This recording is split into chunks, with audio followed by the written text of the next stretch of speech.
warahmatullahi wabarakatuh. Perkenalkan, nama saya Yuslianti. Saya dari Prodi D3 Kebidanan dengan NIM 2024202106. Nah, di sini saya akan menjelaskan materi tentang manusia, nilai, moral, dan hukum.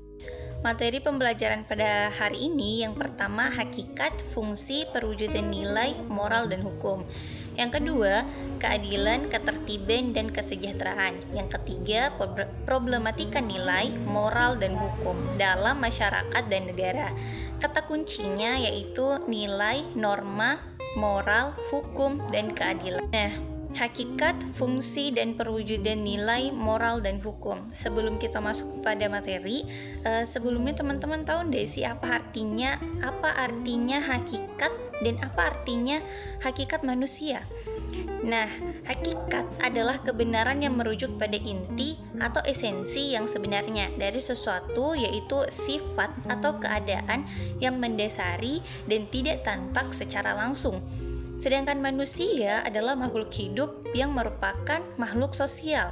Jadi, secara keseluruhan, hakikat manusia adalah konsep yang mencangkup esensi dasar yang membedakan manusia dari makhluk lainnya. Selanjutnya, nilai atau value merupakan menurut kamus Poerwo-Darminto diartikan sebagai yang pertama, harga dalam artian taksiran, misalnya nilai emas. Nah, apa itu nilai emas? Nilai emas merajuk pada nilai atau harga yang dianggap tinggi dan stabil dari logam mulia, baik dalam konteks ekonomi budaya maupun simbolik. Yang kedua, harga sesuatu, misalnya uang berupa angka atau skor. Yang ketiga, sifat-sifat atau hal yang penting bagi kemanusiaan. Selanjutnya, 3 macam nilai menurut Profesor Notonegoro, SH. Yang pertama, nilai materi, yaitu sesuatu yang berguna bagi jasmani manusia. Dan yang kedua, nilai vital, sesuatu yang berguna bagi manusia untuk dapat melaksanakan kegiatan. Yang ketiga, nilai kerohanian, dibedakan menjadi 4 macam. Yang pertama, nilai kebenaran bersumber pada akal. Yang kedua, nilai estetika bersumber pada rasa. Yang ketiga, nilai kebaikan atau nilai moral bersumber pada kehendak dan nurani manusia. Dan yang terakhir, nilai religius bersumber pada keyakinan.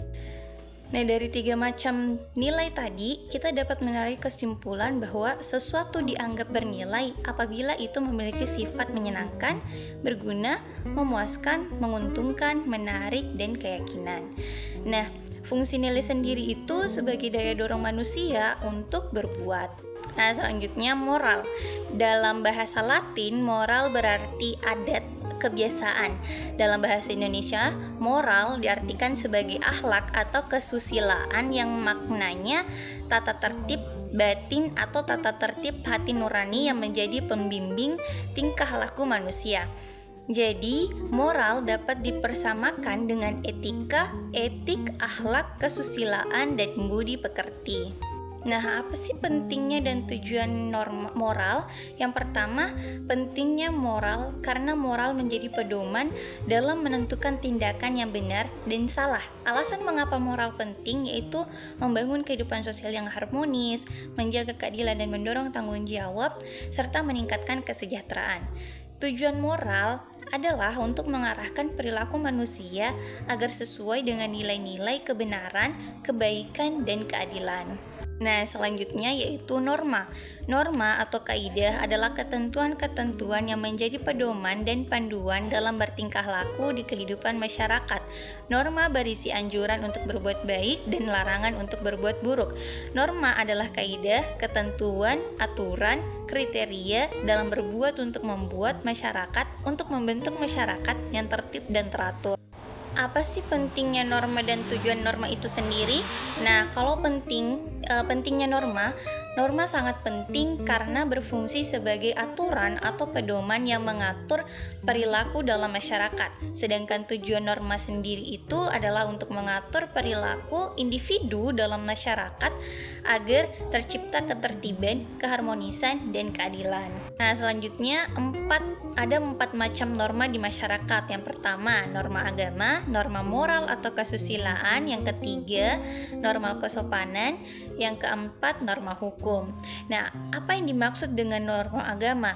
Norma agama itu adalah peraturan hidup manusia yang berisi perintah dan larangan yang berasal dari Tuhan. Contohnya, sholat, berpuasa, dan lain-lain. Kalau norma moral atau kesusilaan, peraturan atau kaidah hidup yang bersumber dari hati nurani dan merupakan nilai-nilai moral yang mengikat. Contohnya, kejujuran, keadilan, tanggung jawab, dan disiplin. Yang ketiga, norma kesopanan. Norma kesopanan adalah peraturan atau kaidah yang bersumber dari pergaulan hidup manusia. Contohnya, menghargai privasi orang lain, menggunakan bahasa sopan, mengucapkan salam, dan lain-lain. Dan yang terakhir, norma hukum. Norma hukum adalah peraturan atau kaidah yang diciptakan oleh kekuasaan resmi atau negara yang sifatnya mengikat dan memaksa. Pelanggar dikenakan sanksi pidana yang sifatnya memaksa. Contohnya, peraturan lalu lintas, larangan korupsi, dan larangan mencuri. Nah, selanjutnya yaitu hukum. Hukum adalah sistem aturan atau peraturan yang ditetapkan oleh negara untuk mengatur perilaku masyarakat, memastikan keadilan, dan melindungi hak serta kewajiban individu. Tujuan hukum itu sendiri adalah untuk menciptakan ketertiban, keadilan, dan kepastian dalam masyarakat. Hukum penting untuk menjaga ketertiban, melindungi hak-hak individu, menyelesaikan konflik, dan memastikan keadilan dalam masyarakat. Hukum juga mengatur hubungan sosial dan ekonomi agar kehidupan berjalan dengan tertib dan adil. Nah, apa sih fungsi hukum dalam masyarakat? Fungsi hukum dalam masyarakat itu yang pertama sebagai alat pengatur tertib hubungan masyarakat. Yang kedua, sebagai sarana untuk mewujudkan keadilan sosial.